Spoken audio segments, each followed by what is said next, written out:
¿Qué es verdaderamente silencio? ¿Existe el silencio absoluto en todo aspecto, en toda faceta?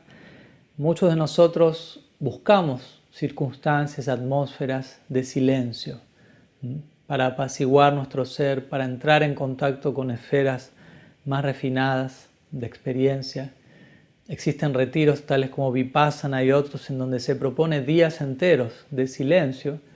Pero si analizamos estrictamente hablando en esos casos, más que buscar un silencio absoluto, buscamos bajar el volumen del ruido que quizás nos está acompañando, no solo por fuera, sino incluso por dentro, en nuestra mente.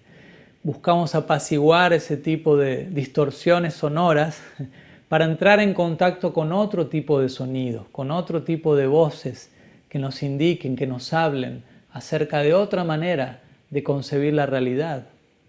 Pero en definitiva no es que estamos buscando acabar con todo sonido. Interesantemente, la palabra sánscrita para hablarnos de silencio es mauna. Y mauna obviamente puede referirse a no hablar, pero estrictamente hablando se refiere a no hablar tonterías, a no hacer ruido, a no atentar contra el sonido natural que existe en todo, hacia la sinfonía, hacia la música natural que a todo lo acompaña, no atentar contra ello, y más bien acoplarnos a eso y que todo lo que hagamos, hablemos, vibre en esa misma dirección. Y eso también será silencio.